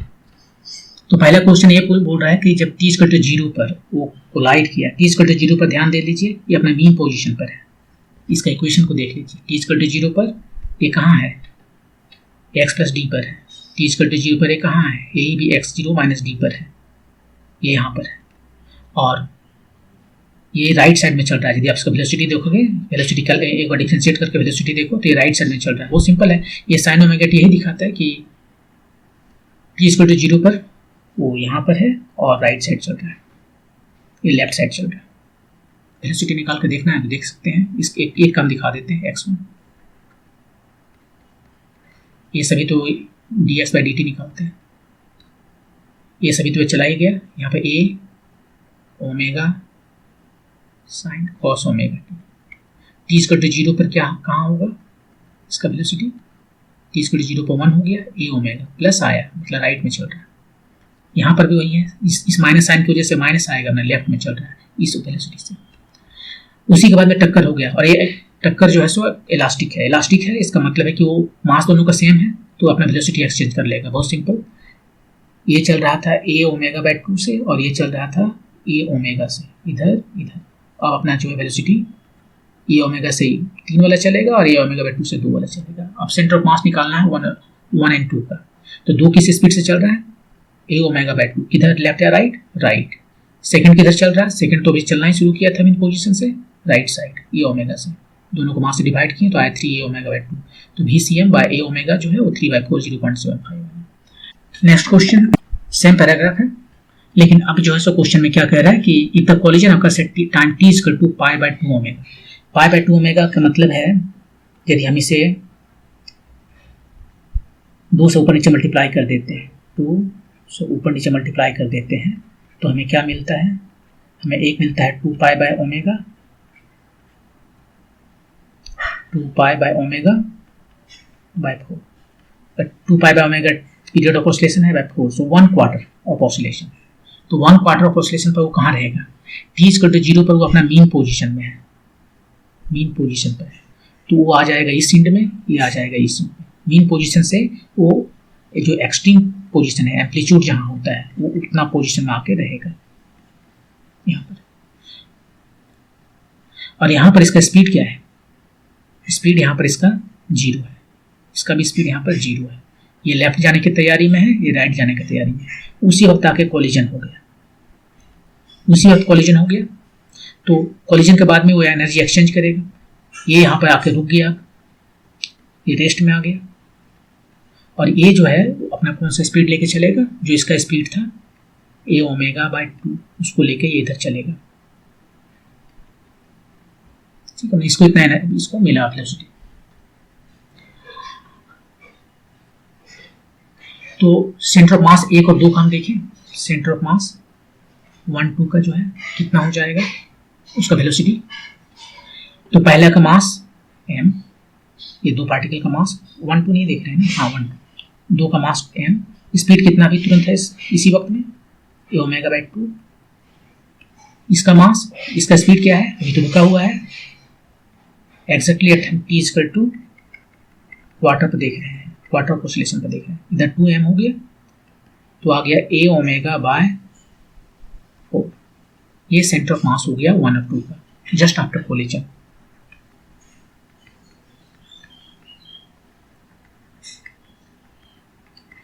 हमसे क्या पूछा गया है कि B square by A square. B क्या है, एम्पलीट्यूड है, और ए एम्पलीट्यूड जो है ऑसिलेशन का एम्पलीट्यूड है। अब इसका ऑसिलेशन का एम्पलीट्यूड चेंज हो गया है, ठीक है। तो हमें क्या करते हैं, कंजर्वेशन लॉ ऑफ एनर्जी लगा देते हैं। कंजर्वेशन लॉ ऑफ एनर्जी किन दो टाइम के बीच में हम लगाएं कंजर्वेशन लॉ ऑफ एनर्जी। एक ऐसा टाइम हम राइट में लेंगे आफ्टर कोलिजन जहां पर कि ए मीन पोजीशन पर हो, मतलब यहाँ पर जो टाइम है राइट में वो मीन पोजीशन पर हो, मतलब कि t equal to T naught T quarter T था ना, ये कितना था क्वार्टर, तो एक और क्वार्टर ले लेंगे, 2 क्वार्टर पर ले लेंगे, तो ये आ जाएगा यहाँ से अपना मीन पोजीशन पर और जाएगा राइट साइड में। तो उस वक्त वेलोसिटी क्या होगा इसमें,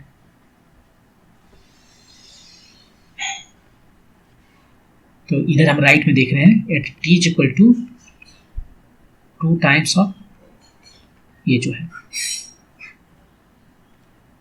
पीरियड ऑफ ऑसिलेशन का क्वार्टर,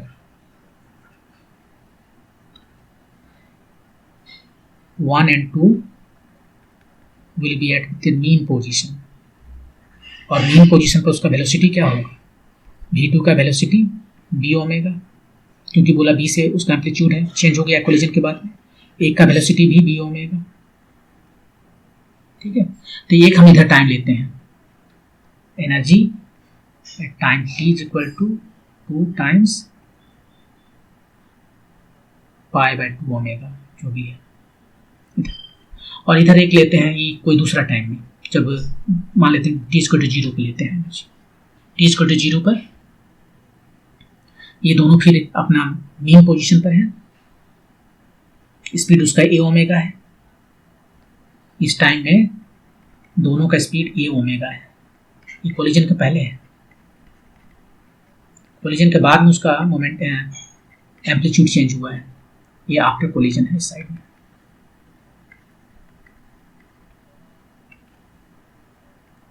तो कोलिजन का पहले t इक्वल टू 0 पर कितना एनर्जी है टोटल, थर्ड पार्टिकल का एनर्जी, सेकेंड पार्टिकल का एनर्जी, फर्स्ट पार्टिकल का एनर्जी, इधर भी वही देखेंगे, थर्ड पार्टिकल, सेकेंड पार्टिकल और फर्स्ट पार्टिकल का एनर्जी। थर्ड पार्टिकल का एनर्जी क्या है बिफोर कोलिजन हाफ एम किस स्पीड से जा रहा था, ए ओमेगा बाई 2 से जा रहा था। सेकेंड मीन पोजीशन पर ये ए और ओमेगा से चल रहा था, और फर्स्ट वो भी ए ओमेगा से चल रहा था। अब इधर जो है थर्ड कोलिजन के बाद में थर्ड रुक गया, कोई काइनेटिक एनर्जी नहीं है। सेकेंड बी ओमेगा से चल रहा है, और फर्स्ट ये भी बी ओमेगा से चल रहा है। लेकिन इसका एम्पलीट्यूड शुरू में ये था, बाद में बी हो गया, कुछ तो और हुआ होगा। ये दोनों का सेंटर ऑफ मास जो है फिक्स नहीं है, जीरो नहीं है, velocity centre of mass move कर रहा है। मतलब दोनों को अपना ये जो ऑसिलेशन है मीन पोजीशन के अबाउट, उसके मोशन के अलावा, उसके स्पीड के अलावा भी कुछ और स्पीड है जो उसका सेंटर ऑफ मास मूव कर रहा है, तो उससे तेजी मूव कर ही रहा है, तो उसका भी हमें एनर्जी लेना पड़ेगा। वो एनर्जी कहाँ से आएगा, हाफ दोनों का मास और वेलोसिटी ऑफ सेंटर ऑफ मास का स्क्वायर। अब एनर्जी कंजर्व है। इधर ये दोनों का जो सेंटर ऑफ मास यहाँ पर है वो जीरो है, और इसलिए इसमें केवल ये दोनों लेना पड़ेगा मुझे। ठीक है, अब इसको सिंप्लीफाई करते हैं और आंसर हमारा आ जाएगा बी, जो निकल जाएगा। हाफ एम हर जगह है, हटा लेते हैं। हाफ एम तो हर जगह से हट गया, ये हाफ है, एम ऊपर नीचे करके एम हाथ हटा दिया, तो यहाँ क्या बचा, ए स्क्वायर ओमेगा स्क्वायर बाय 4, इधर ए स्क्वायर ओमेगा स्क्वायर, ए स्क्वायर ओमेगा स्क्वायर, दो ठो ए स्क्वायर ओमेगा स्क्वायर। इधर क्या बचा, बी ओमेगा स्क्वायर, यहाँ भी है दो ठो बी स्क्वायर ओमेगा स्क्वायर, दो ठो B square omega square, plus ये मास टाइम्स मास, दो ठो मास हुआ 2m को एक m से डिवाइड कर दिए तो 2 हो गया। अब VCM स्क्वायर, VCM कितना निकाले थे, ये ओमेगा बाई 4,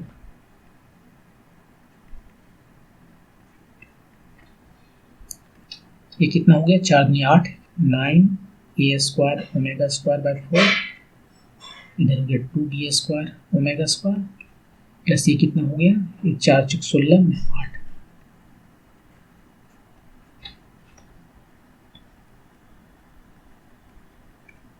यहाँ से आ गया हमारा 9 by 4 A square omega square,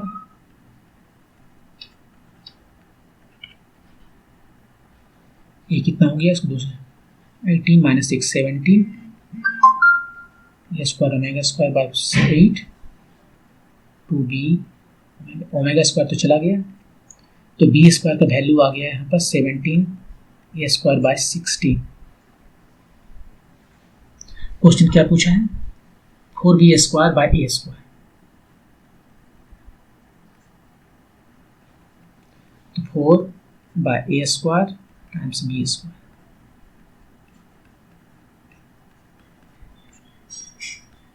17 by 4 16 16 तो 25 4.25, तो इसका वैल्यू होगा 4.25।